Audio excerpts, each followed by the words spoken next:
بسم الله الرحمن الرحيم. الحمد لله والصلاة والسلام على رسول الله وعلى آله وصحبه ومن والاه. لخزمتنا جيشتنا خزمتي آياتيكي جورا كخواي جورا فمي والذين هم لأماناتهم وعهدهم راعون. ئەوانەی کە پارێزگاری لەسەر ئەمانەتەکانیانەکەن واتە ئەمانەتەکانیان ئەپارێزن نایفەوتێنن و عەهدیهم یعنی چی؟ یعنی بەڵێنەکانیشان ئەپارێزن کەواتە ئەم کەسە دوو صفەتی جوانی تایە، هەم پارێزگاری لە ئەمانەت دەکات هەم پارێزگاری لە بەڵێن و پەیمانەکانێک کات. کەواتە ئەمە پێوترێ چی؟ پێوترێ متمانە. متمانە لە زمانی کوردیا لە چی وەرگیراوە؟ يعني مؤتمن، يعني لا أمين وورجلاوة كسي كأمين به إيوه أمانة بشي تجيشون خوش ويستكم. يعني كيك كلام والله كسي كي أمانة باريزة يعني شيء لكل دواري خومانا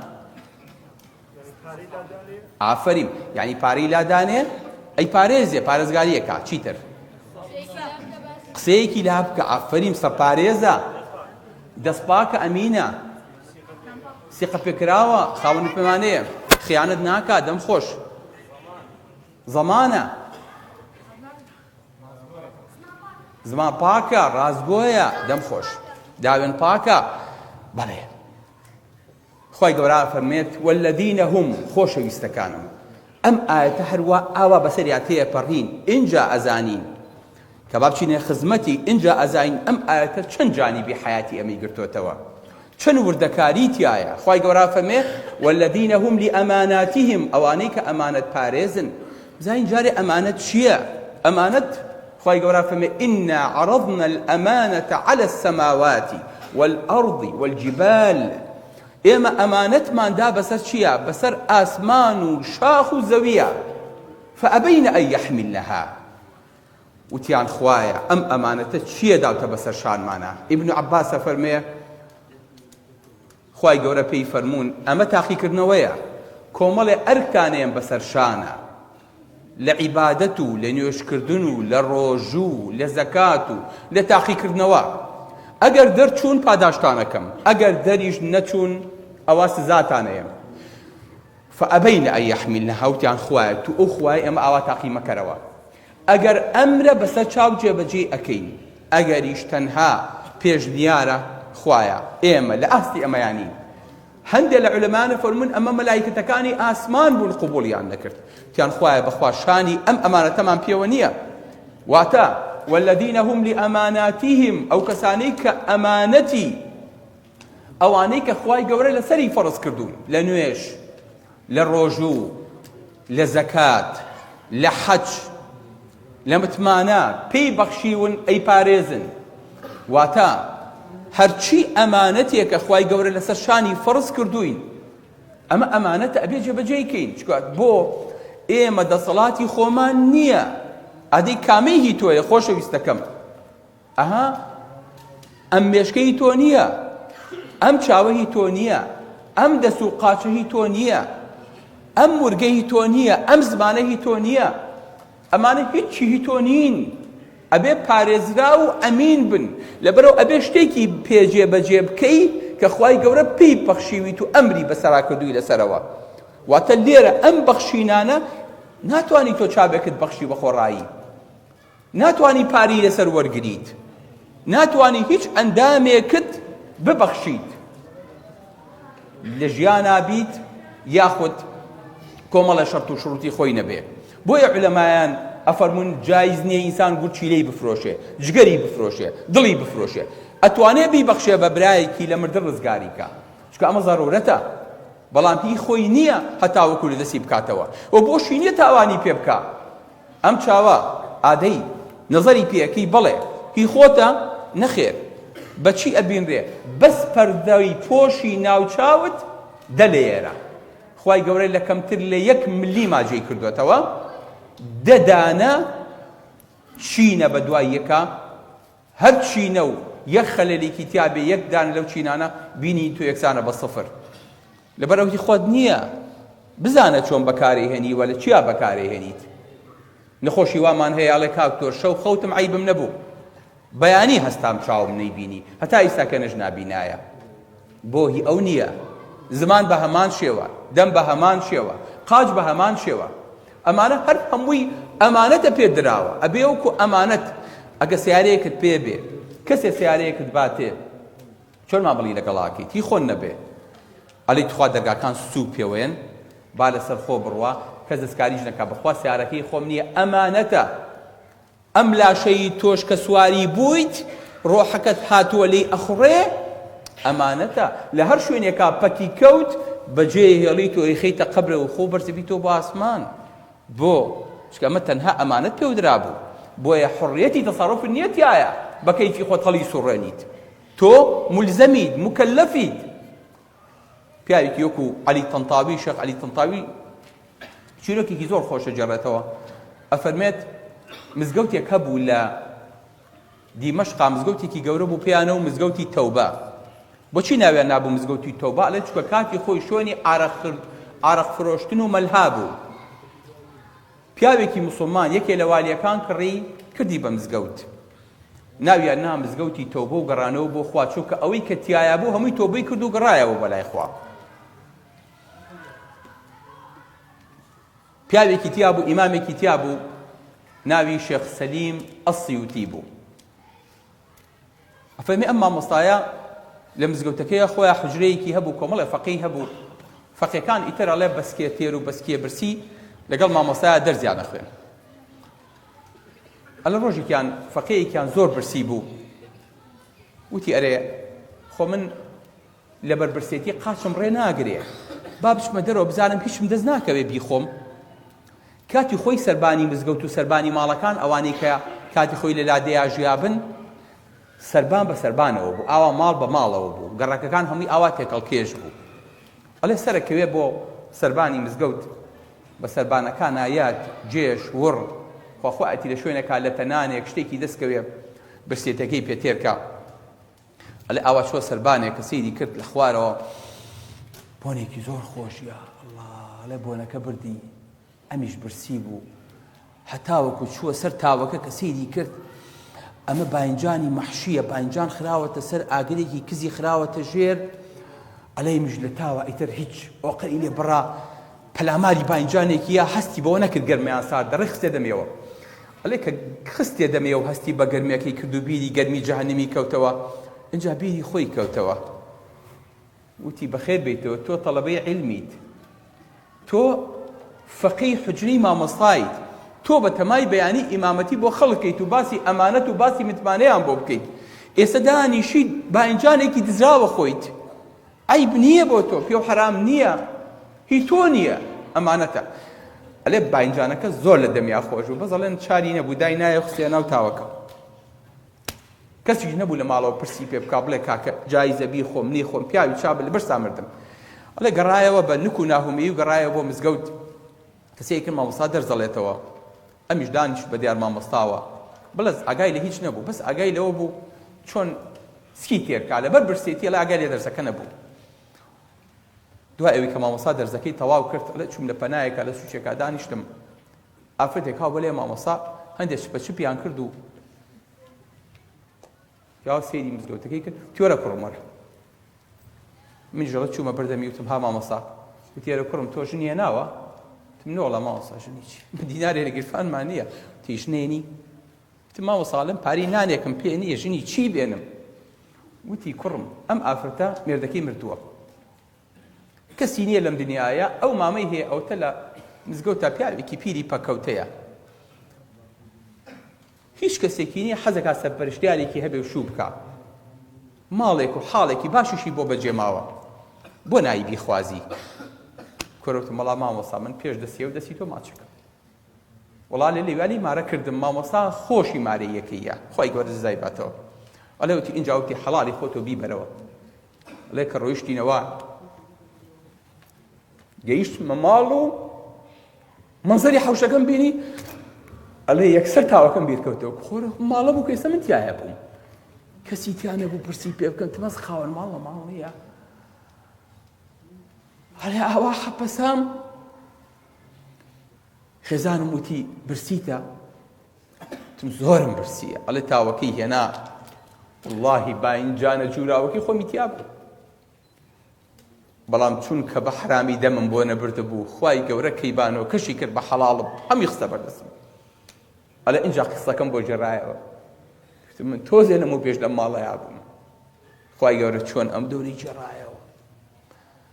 بەڵێ خۆشەویستەکەم ئەمەی تۆ نییە، نەکەی بە ئاسانی دەستبەری بۆ هەموو شتێک بە ئاسانی بیزانی بڵێ ئەمە حەڵ، نەدەستی تۆیە، نە زمان هی تۆیە، نە مەعیتە هی تۆیە، هیچی تۆ نییە.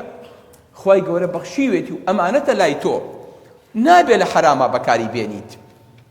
بۆیە عولەمایان حرامیان کردووە لەسەر ئەوەی کە ئینسان منیەکەی ببەخشێ. ئەزانن نەک هەل لە حرامە. یەکێ تەلەفۆن بۆ کاڵێ کاکتۆ جان براکەی من منی نییە، تۆی پیاوەتی نییە، خێزانیشی هێناوی سەکەنە مناڵیان نابێت. جائیزە بچن هێلکەیەکی پیتێنراو لە ژن و پیاوێکی تر وەرگیرابێ، بیخەنە ڕەحمی ئەم خێزانەیەوە بۆ ئەوەی کە مناڵێکیان ببێ. ئێوتم کوڕم نابێ، ئەم تۆوە هی ئەم پیاوە نییە، ئەم هێلکەی هی ئەم ئافرەتە نییە، هی تۆ هێلکەی پیا و ژنێکی ترە. ئەی خەنە ئەمەوە نابێ بە مناڵی ئەمان، ئەمە حرامە، ئیسلام حرامی کردووە کە تۆ هێلکەی کەسێکی تر بەکار بێ. چی؟ بە حەڵاڵیش وەرگیرێ بخرێتە خێزانێکی ئەمەوە، بەڵام ئەم بە مناڵی خۆی بزانێ. چ جای ئەوەی کە خوا نەخواستە بە حرامی ئەم نوتفەیە داخڵ بێ؟ بۆیە وتم کوڕم جایز نییە، ئەم تۆ هێلکەیەکی ئەو پیاوژنە نییە. وەکو کەسێک وایە مناڵێکی دۆزی بێتەوە، مناڵەکەی هەڵگرت بێ و خسی بێتە سەر زیممەی خۆی و ناوی باوکو دایکی لێ نابێ، ئەبێ بە مناڵی ئەو، نابێ بە مناڵی ئەو. لەبەرەوە ئەم تۆ هێلکەیەش بۆیە خوای گەورە فەرمێ ئەفەڕەئەیتم ما تمنون، منیەکەتانە بینن، ئەو ئاوا بینن کە ئەیڕێژن، ئەو ئاوا بینن کە هەروە بە ئاسانی سەرفیەکەن کە ها ومن ابتغى وراء ذلك. ئاەتەکان چەند ڕەبتیان پێکەوە هەیە؟ فمن ابتغى وراء ذلك فأولئك هم العادون. ئەوانەی کە دەست ئەبەن بۆ خۆیان و ئەو منیان بەتاڵەکەنەوە، خوای گەورە فەرمێ ئەوانە سنوورشکێنەکانن. بۆ چکە ئەو منی خۆی نییە، لە یەک دەفعەیە کە پیا و منی ئەڕێژێ 300 ملیۆن مناڵ دەرەچێ. هەموو عیلم کۆ بێتەوە یەک مناڵی پێ دروست ناکرێ. بۆیە ناچارە بێت تۆ هێلکەی ئافرەتێک لە یەکێکی تر وەرگرن بۆی کە لە یەکێکی ترا بیچێنەوە. تۆ 300 ملیۆن مناڵ هەروە بە هەدەرە دەیت، هەروە بە ئاسانی فڕێیە دەیت، دەرێکەیت، ناکرێ باوکی من. بۆیە خوای گەورە فەرمێ ئەنتم تەخلوقونە، ئەمە ئێوە دروستیەکەن یان من دروستیەکەم؟ ئەمانە هی ئێوە نین، مڵکی ئێوە نین. بۆیە ئیسلام هاتووە ئەم ئەمانەتی زۆر بە قورسی گرتووە. جا نەک هەر لێرانەیە ئەم منیە وەستاوە، ئەتەوێت ئەمە ژنێکی بۆ بێنیت، خێزانێکی بۆ پێکەوەنی، ئەچیتە سەر ماڵ و ئەچیتە سەر بەڕێیەکێ. ئەها خوای گەورە فەرمێ چی؟ خوای گەورە فەرمێ ئەم خێزانە و ئەم ئافرەتە ئەمانەتە. ئەچی خۆ فەقیرەکەیت و لە بەردەمی خەزوورتا و ملی خۆ کوزۆڵەکەیت و بەخوا هاتوو ماتوون بۆ داوای کچەکەتان و اینجا پیاوە بیت و دەست ماچەکەیت و مەمنونیت و بە هەرچی شەرت و شروتە رازیت، دوای قاچەکەیتە سەر قاچ. اینجا من چیم و باوکە چییە؟ ئەوە هەر بیر دەچێتەوە. ئەو هەموو ئەهد و پەیمانە والذین هم لأماناتهم، ئەو خێزانە و ئەمانەتە، ئەی وعهدهم، ئەی پەیمان، ئەی بەڵێنەکەی کەیات، ڕاعون. خوای گەورە فەرمێ احتیفاظ کەن بەوەی کە وتتان، ئەو بەڵێنەی کە داتان ئەبێ جێبەجێی کەن، ئەبێ خاوەنی قسەی خۆتان بن، ئەبێ خاوەنی بنتمانەکە بن. پێغەمبەری خوا صلی الله عليه وسلم فەرمێ أوصيكم بالنساء خيرا فإنكم أخذتموهن بشي بأمانة الله وأحللتم فروجهن بكلمة الله. ئەفەرمێت وەسیەتتان بۆ کەم لەگەڵ ئافرەتا چاک بن کە دەستان کە و وانە زاهی لە خوێناوەرە گرتووە. بۆ چونکە ئەو ئافرەتە ئەمانەتێکی خوایە لای تۆ. الله سەیری ئەم بەخشەکە، سەیری ئەم گەورەیەکە. اینجا فەرمێت بۆ ئافرەتەکانیشتان بۆ حەڵال بووە، داوێنیتان بۆ حەڵال بووە بە کەلیمەیەکی خوا، بە ئیجاب و قبوڵێ بۆ حەڵال بووە. حەزەکەم بزانی دوو کەلیمەیە بە یەک کەلیمە. ئەها مامۆستاتان بینی وە کاچێژنتان بۆێنێ بە قورئان با پێتان بڵێم بۆ شێوەی نییە کە حاڵی بوون. ئاوا دانیشە لەگەڵ خەزوورتا کچەکە بیکا بە وەکیل باوکی بڵێ ئەو کچەکەم مایتێ بڵێ قبوڵمە هەموو شتێ تەواو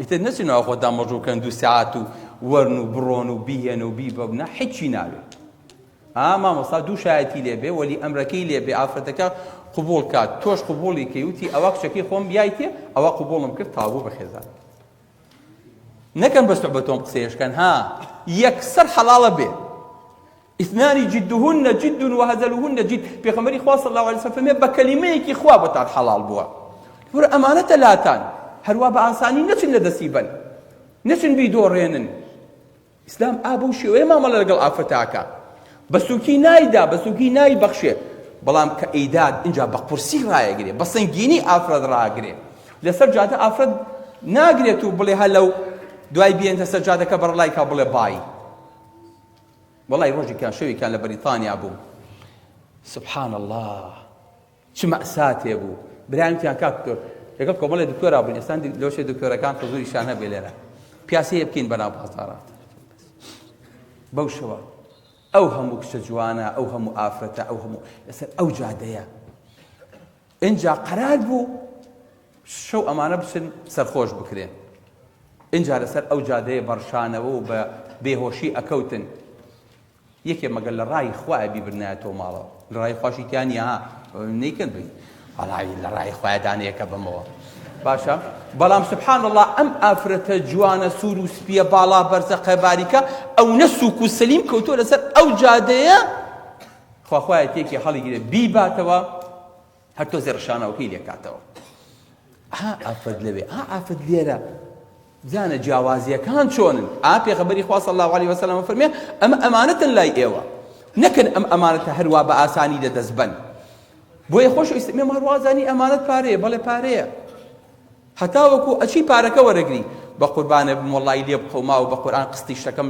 لێ بڕا و خانوم کردو بەڵکو مامۆستا گیان دەستی من دامێنی تۆ شتێکم بیتێ بە قورئان حەیان بردوم پارەکەی تێ کورد دوای جوابی تەلەفۆنەکە نایەتەوە ئەی باوکە جەن هەر توێ نەبووی هاتی داواتە کردووە پاڕایتەوە بە قوربان و بە ساقا بووی ئێستا نەهات جواب بەرەوە وعدەکەی بەسەر چووە بێرە و بڵێ کوڕم بڵێ مامۆستا گیان بەخوا داوای لێبوردنەکەم پارەکەم لایە بەس بەخوا ئەزانم قەرزارم ئەگە بۆم تازەکەیتەوە ئەوە خێرەکەتە بێ بە 2 خێر پێغەمبەری خوا صلی الله علیه وسلم فەرمێ هەر کەسێک قەرز بابەیەکێک هەتا وەکو ئەو کاتی قەرزەکەیت وەکو وەیە هەموو ڕۆژێ پاری کرد بێ بەخێر هەموو ڕۆژێ کە قاتی قەرزەکەی یاو بۆی نەهێنایەوە اینجا هەموو ڕۆژێک وایە 2 قاتی ئەو پارەی کردێ بەخێر کە مادەم قەرزەکی باوکی من بۆی کە سیقە بم متمانە بە خەڵک بمێنێ ئێستا خەڵکمان هەیە الحەمدولله سندوقی هەیە پاری هەیە دایناوە لە کاکە بەس بۆ قەرزم داناوە کە ئەیدا بە 2 کەس نایهێننەوە بیدا بە 3 کەسی تر لەبەرەوە پارەکە سەری تیاچێ بۆیە خەڵک ئەمڕۆ متمانی نەماوە ئەچی پارەی قستی شەبەیت شتەکەت نایاتێ بۆ چکە لە هەوڵەوە زۆر پیاوە لەگەڵتا وەکو ئەو گەنجە وایە کاچێ بۆ خوازبێنی هەتا لێتە سەنێ کەلی سەنیجا جواب نایەتەوە بۆیە ئەبینی متمانە لەبینی بۆیە بینی زۆر جار ئەمە کوشتنی لێ بەرپا بێ کابراچێ وەڵا قوربانجە لێ بخەوماوە مامۆستا گیان بە قورئان و بەڵکو خانووکەتان ڕەچۆڵە بەڵکو ئەو قاتی ژێرەوەم بیتێ مەمنونە بم دەستێ ماچەکەم هەتا قیامەت خۆشە پاری ئێستا دانێ دوای ئەگەر دەرچووە بێ پاری بیتێ دوای ئەبێ سەرخفری بیتێ تا لە دوکانەکە دەرێکیت ئەی پیاوەتی یعنی چی ئەی عهد یعنی چی فخوای گەورە فەرمێ والذین هم لأماناتهم وعهدهم راعون خەڵک هەیە گەراجی یاوە بە زەلام ئیساکەنە هاتووە نیوەی ئەرزەکەی لە داگیر کردووە ئەڵێ وەڵام مشتەریمان هەیە بیفرۆشین یعنی تۆ بەتەمای حەجکەی لەسەر ئەمە یعنی تۆ ئەمە نازانی ئەمە مڵکی کابرایە تۆ لێو داگیر کردووە ئیساکەنە بە کەیفی خۆت کڕین و فرۆشتنی پێواکەی تۆی فرۆشیت باوکی من دین هەرەوە نییە لە مزگەوتابی بۆ معلوماتت وەڵڵاهی ویستە ئەرزم داگیر کەیت بچۆ ئەو لا دیواری مزگەوت بڕوخێنە و بیکە بە ماڵ بۆ خۆت خوا لێ خۆشە بێ ماڵی خەڵک چۆن حەڵاڵەکەی بۆ خۆت بۆیە خەڵک وازانێت دین هەر ئەمەیە والذین هم لأماناتهم وعهدهم راعون ئەبێ ئەمە زۆر بە جوانی بێتە جێ شتێکە داوەتێ بۆت بێنێتەوە ئەمانەتێکت لایە پێت بسپێرێتەوە ئەمە عەلامەتی پیاوەتی ڕجوولەتە بۆیە خۆشەویستەکەم تکام وایە ئەمە بان لا ئومەتا کەم نەبێت لە جارێکیان کابرایەک ئەسپێکی پێ بوو زەلامێکی بینی لە پێشەوە کەوتووە و لێ قەوماوە ئەڵێمیش هەڵی گرت و خستێ سەر ئەسپەکەی خۆی و وتی وەڵی کاکە من هەموو جار تۆ عەزیز تێم ئەم ئەسپە ئاوە بە شانتەوەیە ئەو بۆ جڵەوەکەم نایەتی خۆم لێ خۆڕم ئەڵێ جڵەوەکەی لێسەر ئینجا کە جڵەوی دەستکە و ئینجا دەنگی لە ئەسپەکە کرد و ئەسپەکەی غار کرد و ڕێی بەجێ هێشت کابرا کە ئەسپەکەی لە دەستچوو بوو وتی تخوا یەک شتێ پێ ئەڵێم ئەگەر خەڵک لیان پرسید وتیان ئەسپەکە لە چۆ بووە بڵێ بە هەدیە یاویان مەتێ وتی بۆ وتی با خەڵک تەرکی پیاوەتی نەکا بۆیە کورد کە قسە ئەکات ئەڵێ وعد ئەڵێ وعدی پیاو ئەها پیاوەتی لەناو ئێمەیە چەند گەورەیە لەبەرەوە قسەیەکە کرد خەڵک دەبێ بڵێ کاکە قسەی سەنەدە و پیاوە متمانەی پێکراوە پێغەمبەری خوا صلی الله علیه وسلم چۆن بووە ناوی چی بووە دەی ناوی صادق الأمین بۆ پێشەوەی کە بێ بە پێغەمبەر خەڵک چوو ئەمانەتەکانی لای خۆی داناوە ئیمانیشیان پێی نەبووە کافرەکانی چوون توانە مادەم محەممەد دەڵێ ڕاست دەکات بۆیە پێغەمبەری خوا صلی الله علیه وسلم ئەم سیفەتە کەواتە بێ بە سیفەتی ئێمەش بێ ئێخۆ ئەم سیفەتە سیفەتی مزگەوت نەبوو لە مزگەوت و پێغەمبەرایەتیەوە دەستی نەکەوت نەخێر بۆیە بەڕێزەکەم نوێژی ئینسان لەو کاتەوە دەست پێ ئەکا کە لە مزگەوت دەچێتە دەرەوە لەگەڵ خەڵکا مامەڵە ئەکا کڕین و فرۆشتن ئەکات وعد و پەیمانەدا قسە ئەکات لەبەرەوە هەر ئەوەنی ئەگاتان لێی بێ کابرایەکی تاجر ئەچێ بە کەیفی خۆی شتێنێت لە شوێنێکەوە خەڵک ئەچێ متمانی پێ ئەکات و بە حساب زەمانی لەگەڵایە و بەردی شەو ڕۆژێکی ناگرێ واللهی ئەمە تاوانبارە لەسەر ئەوەی کردوەتی واللهی ئەمە تاجیرێکی ئەمین و صادق نییە نەخۆشێکە خاتە بەردەسی من سەد سڕی لەگەڵایە سڕەکەیم نەپۆشی واللهی دکتۆرێکی ئەمین نیم وەکو کە سوکاری خۆم خزمەتم نەکرد و ئەوەی پێویست بوو بۆم نەکرد پارەم لە گیرفانی کێشایەوە واللهی مستەڵەحی وایەتە بەرچاوم قەسەم بە پەروەردگار ئەم واللهی هەندێک دکتۆر هەیە بە شادەکەیان لێسەنیتەوە لەگەڵ ڕێزما بۆ دکتۆرە چاکەکان مستەڵەحی وا بە نەخۆشەڵێن شتی وا تۆ نەخۆشیەکرد هەیە ئیتر نات بابە بەس ئەم کەلیمەی لە چۆ هێنا چێ پێی وتی بۆ پارەیەکی زیاتر فەحسێکی زیاتر دەرمانێکی زیاتر عملیاتێکی زیاتر شتێکی زیاتری لێ بکێشێتەوە بۆیە بینی متمانە نەماوە سبحان الله ئەگەر دکتۆر متمانی لە دەستدا ئیتە قوڕ بەسەر خەڵک ئەبێ خەڵک چۆن بێ هەر دکتۆر نییە مهندسێک مقاولێک بینایەکەی تێ دوایی تۆ کسێریکێ هەم ئاسێری کسێ ئەو ئیشی جوانی مهندسەکانە سێریکە کوان مهندسەکان نەوەڵی شەکان جوانە خواڵ ناکرێ باشە کوڕم تۆ نازانی ئەم هەموو ستیە و دروست کردووە تەسلیمی خەڵکە کردووە بە حساب مقاولیت نە مەسعەدەی ئیشەکە نە کارەبا و ئیشەکە نە بەلوعە و ئیشەکە کاشێکە و تەقیوە دیوارە دەرزی بردووە چی جوابی خواییتەوە خەڵک ئەزانی بە چکە بە چ وەسعێک ئەو خانوو ماڵی لە تۆ کڕیوە تۆ ئەمین نیت تۆ جایز نییە پێ بۆ تێ متمانە پێکراوە ئاها ئیساکەنە وردە خەریکە کۆمەڵە مقاول بەخۆیان ناچنەوە و جا بەخوای مەغەڵەتمان کرد پارەمان لە خەڵک کێشایە پارەمان لە خەڵک خوارد تۆ ئەمینی لەسەر ئەو پارەیە ئەبێ بزانی ئەو متمانەیە تەڵەبەیەکت داناوە ناردووتە بەلای مامۆستاکەی جا ئەمە حکومیە یان ئەهلیە ئەبێ بە یەک چاو سیر کرێ نابێ ئەم قوتابیە خیانەتی لێ بکرێت لەبەرەوەی کە ئێستاکە ئەمە حکومیە و کابرا موچەی وەرنەگرتووە ئەبێ وەکو خۆی بە ئەمانەتەوە ئەم دەرزەی فێر کرێ قوتابیەکت داناوە موچەیەک بۆ بڕیوەتەوە کوڕم ئیشی تۆ خوێندنەکەیە کە مناڵەکە و ناخوێنێ خۆی بەشتیەوە مەشغوڵ کردووە خیانەتە لە ئیشەکەی کردووە محامیەکت گرتووە لە محامەکەت ئیشێکە بۆ بکە وەکو پێویست نایکە خیانەتە باوکی من دین هەر ئەوە نییە وابزانی هاتیتە سەر ئێرە و لێرە نوێژێکی کرد و دەستە بەرز کردەوە ئەمانە هەر هەمووی پێغەمبەری خوا صلی الله علیه وسلم فەرمێ كلكم راع وكلكم مسؤول عن رعيته هەمووتان ڕاعین هەمووتان شوانن هەمووشتان بەرپرسیارن ژنێ لە ماڵەوە کە دانیت بەرپرسیارە لە ماڵەکەی تۆ خادمێکە لە ماڵەوەیە ئاگای لە پیاڵەیەکە هەتاوەکو سەربان خادمە لە ماڵەکەی تۆیە ئەمینە و ڕاعیە پێغەمبەری خوا شوان چۆن مەڕەکانی ئەبا بەڕێوە و خزمەتیانەکە ئەبێ ئاوا شوان بیت چی بۆ خۆتەکەی ئاوا بۆ خەڵک بکەیت ئەگەر نا شوان نیت ئەگەر نامتمانەکە لە دەستداوە بەڵێ بەڕێزەکەم لەبەرەوە دین هەرەوە نییە بۆیە کە قسەیەکت کرد کە متمانەیەکت وەرکرد ئیشێکت کرد کوڕە مەزانی وەکو چی وایە وەکو وایە تۆ کابرایەک بردوویتی لە مارکێتێکا دای ناویاڵە کاکەجان تۆ لە مارکێتەیە دانیشە کڕین و فرۆشتن و لە ئەخیری مانگا من موچەکەی خۆ تێمێ بۆت نییە دانیشی بەسەر ڕەفەکانە بگەڕیت هەرچیەکە دەستکەوت و حەزی لێی بوو بیخۆی ماڵی تۆ نییە ماڵی خەڵکە لە مارکێتێکا لە جلوبەرگێکا دانراوی هەرچیەکە حەزی بوو لەبەری کەیت بۆیە ئەمانە متمانەیە ئاگاتان لێی بێ ئەم متمانەیەش نابێوا بە ئاسانی لەدەست بدرێ. بەڕێزەکەم ئەم خۆشەویستەی ئێمە پێغەمبەری خوا صلی الله علیه وسلم کە ئاوا فێرمانەکە بەم صدق و ئەمانەتە. فێرمە جارێکیان حوزەیفەی کوڕی یەمان، چێزانە حوزەیفەی کوڕی یەمان کە خاوەنی سڕی پێغەمبەری خوا بوو صلی الله علیه وسلم لە بەدرا بەشداری کرد؟ بەشدار بیان نا؟ حوزەیفەی کوڕی یەمان بەشدار نەبوو. بۆ؟ حوزەیفەی کوڕی یەمان بەناو کافرەکانە تێپەڕی بێتەوە بۆ مەدینە و فریای جەنگەکەی پێغەمبەری خوا کردەوە صلی الله علیه وسلم لە بەدرا چەند شەرەفێکی گەورە بوو. کافرەکان گرتیان وتیان بۆ چۆ تێچن بۆ مەدینە. وتی ئەچی بۆ مەدینە لەگەڵ محەممەدا شەڕ دژی ئێمە بکەی؟ وتی بەخوا شەڕتان دژ ناکەم. وتی وعد و پەیمان؟ وتی وعد و پەیمان. بەرڵایان کرد و هاتەوە. کە گەیشتە لای پێغەمبەری خوا صلی الله علیه وسلم وتیان ئەی پێغەمبەری خوا ئێمە پەیمانێکی ئاوامان داوە. پێغەمبەری خوا صلی الله علیه وسلم فەرمی چی؟ فەرمی قینە ئێوە لە پشتەوە بن هەر چیر و کاوانشتەکانمان بۆ بێنی پێشەوە شەڕ مەکەن وەنیە هیچ مەکەن ئێوە هەر ئاگاتە لە برینارەکان بێ هیچ مەکەن. وا بوو؟ فەرمی بگەڕێنەوە مەدینە. نستعين بالله عليهم ونفي لهم بعهدهم.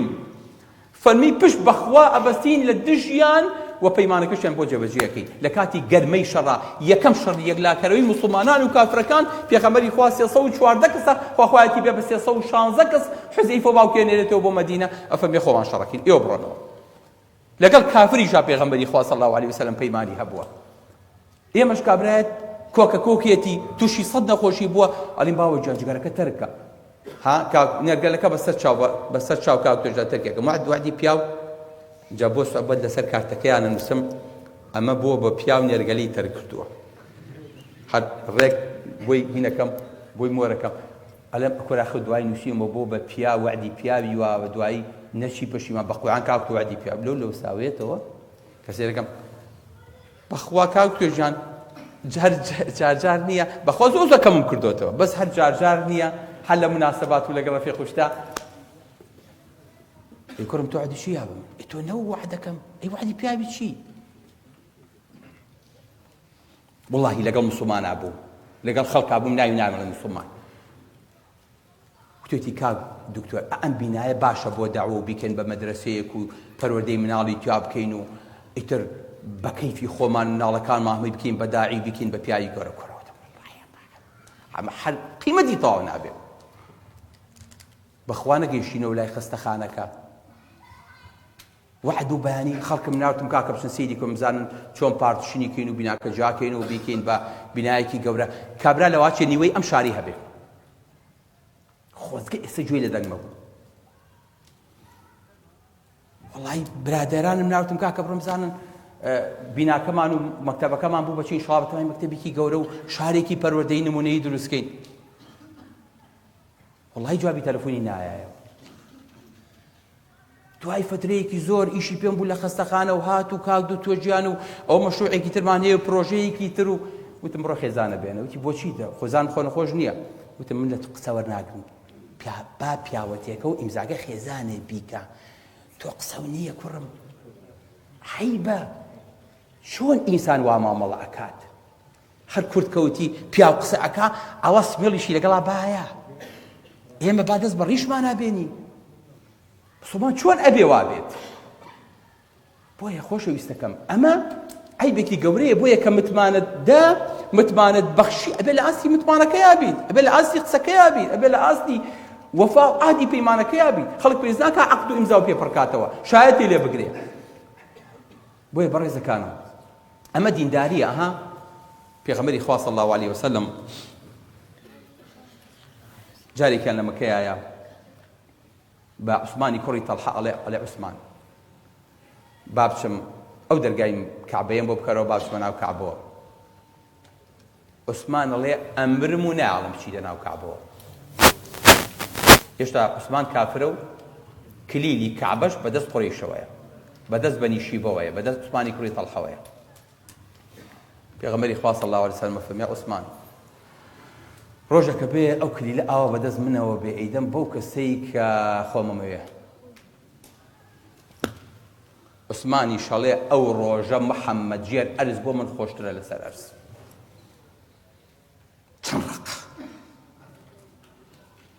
پێغەمبەری خوا هیجرەتەکا و ئەم حادیسەیە بیرەچێتەوە ئەڕوات. عوسمانی کوڕی تەڵحا ئەمێنێتەوە لە مەکەیە، ڕۆژێکیان لای مزگەوتی دایکە عایشا بێ لە سنووری مەکەی خەریکە ئەچێتە دەرەوە لە حەرەم، ئەلێ ئەلێوانەیە بێ کەسێرەکە سەلەمە دەرەکەوێ. سەلەمە کەسێرەکە حشتێکی پێیە و مناڵێکشی بە باوشەوەیە. ئەلێ سەلەمە ئەوە خێر بۆ چۆ ئەچیت؟ ئەلێ وەڵا قوربان جان مێردەکەم ساڵێکە چۆ بۆ لای پێغەمبەری خوا صلی الله علیه وسلم لە مەدینە. ساڵێکیشە کوڕەکەمیان لێ سەنوومەتەوە ماڵی خەزور. ساڵێکیشە منیان کەلەپچە کردو لە ژووری هشتیمیانەوە تویان نابێ هیجرەت بکەیت. ساڵێکە ئاوا پەرد بووین و ئێستا خوای گەورە مناڵەکەیان پێ بەخشیومەتەوە دڵیان نەرم بۆ ئێستا بەتەمام بچم بۆ مەدینە. ئەڵێ چێل لەگەڵایە؟ ئەڵێ بەخوا کەسم لەگەڵا نییە، خۆم سەری خۆم ڕەگرم و ئەڕۆم 400 کیلۆمەتر بۆ مەدینە. ئەڵێ وەڵڵاهی ئێمە پیاوەتی نییە ئێمە تۆ بەرەڵاکین ئاوا بڕۆیت. ئەڵێ جڵەوی حشتەکەی گرتم، یای بەسەر شانی خۆیا و خۆشی لەسەر حشتەکە لە پێشمەوە بوو. حشتەکەی خۆی لە پێش حشتەکەی منەوە بوو، بەبێ ئەوەی بە کەس بڵێ من ئەڕۆم، بێوی کە سەفەرکە بێوی کە 3 دانە هەفتە هاتو چۆی بینی مەکە و مەدینەیە، ڕۆیشتن و هاتنەوە بە حشتر. ئەڵێ ئەم پیاوە من ئافرەتێکی گەنج بووم، ئەویش پیاوێکی گەنج بوو. ئەڵێ کە ئەیویست لە شوێنێکا لابە ئەچوو حشتەکەی خۆی دوورە خستەوە، ئەنجا پشتی کردە من هەتاوەکو من حشتەکەم دائەبەزی. ئەڵێ کە دائەبەزی ئینجا منیش دائەبەزیم، نەوەک کە هاتمە خوارەوە شوێنێکم دەرکەوێ ئەڵا پشتی تێ کردم و حشتەکە لە شوێنێکە. ئەڵێ ئینجا کە تەواو بوومەی تەواو بووی دابەزی، بەڵێ ئەڵێ ئینجا هاو بەلای حشتەکەی من ئەیبەستەوە و ئەوی ئیسراحەتی خۆ بکە. ئینجا پێش ئەوەی کە بڕۆین ئەیوب سەلەمە سوار حشتەکە بەرەوە، سوار حشتەکەی بوو پشتێ کردە ئەولا. ئینجا تۆ حشتەکەی بۆ هێنام و هەتاوەکو حشتەکە بەرزە بۆ ئینجا دەسێ ڕەشمەکەی. ئەڵێ پیاوی وا بەڕێز و ئەمینم لە ژیانمانە بینیوە لە عەرەبا. چەند ڕۆژ ئەم ژن و پیاوە بەڕێوە بوو. الله ئەڵێ لەو ڕێگەی ئەڵێ ئاوڕێکی بۆ نەدامەوە، سەیرێکی نەکردم. ئەڵێ هەتاوەکو هێنامی نزیکی مەدینەی کردمەوە، ئەنجا وتی سەلەمە مێردەکەت ئەلەو دێیە تەواو بەجێ بێڵم بێخەم بم بڕۆم، نەچاوەڕێی سوپاس بوو. کابرایەکی کافر، کابرایەکی بێدین، تا ئەو کاتش ئیمانی نێنابوو. ئەڵێ کە گەیانی ئینجا خۆی سوڕایەوە هاتەوە بۆ مەکە، بەس بەدەم خۆشە 400 کیلۆمەتر ببڕی، 400 کیلۆمەتریش بگەڕیتەوە بە حشتر لە پێناوی ئافرەتێ بەتەنیانە بێ، ئەمەش ڕێز و حرمەتێ بێ بەرامبەری. ئەڵێ کە گەڕایەوە ئینجا پێغەمبەری خوا صلی الله علیه وسلم فەرمی ها سەلەمە بەخێر بێی. تی پێغەمبەری خوا عوسمانی کوڕی تەڵحا گەیانووی، پێغەمبەری خوا دوعای بۆ کرد. کە پێغەمبەری خوا گەڕایەوە مەکە و ئینجا مەکەی ڕزگار کرد، عوسمان خۆی شاردەوە بۆ کلیلی کەعبە لای ئەو بوو.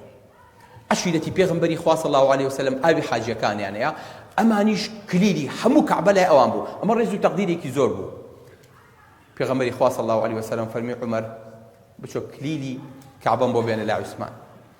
چوو لە دەرگایە، ئەویش چوو بە دایکی وتی دایکە ئەو کیلانم بەرێ. وتی وەڵڵاهی نایەم بێی بە محەممەد، کلیلی کەعبە چۆنەیەم، چەند ساڵە لای خۆمانە. دایکی وتی ئەو چێ لە دەرگایە؟ وتی عومەری کوڕی خەتاب. تی بە قوربان کیلەکی بۆ بەرە، ترسا کیلەکی یایە، تی بیبە تاقەتی عومەر نییە. کیلەکی یایە عوسمانی کوڕی تەڵحە کیلەکی هێنایە بۆ پێغەمبەری خوا صلی الله علیه وسلم. الله عەلی کوڕی ئەبوو تاالب و عەباسی مامی پێغەمبەری خوا هەردووکیان شرپێن بەجێی پێغەمبەری خوای پێغەمبەری خوا کیلەکی لێسەنە لەیسەنە، با ئەمەش بەدەست خۆمانەوە بێ، هەموو شەرەفی کەعبە هی خۆمان بێ، هی قوڕەیش بێ، هی بنەماڵی ئێمە بێ. پێغەمبەری خوا صلی الله علیه وسلم کیلەکەی بەردەستی ئەو فەرمی عوسمان بیریە ئەو ڕژداوی کیلەکەم لێ کردی پاش چەند ساڵ؟ فەرمی بەڵێ. چاوەڕێی کرد عقوبەی با لەسەری، فەرمی خذوها خالدة تالدة لا ينزعه منكم إلا ظالم.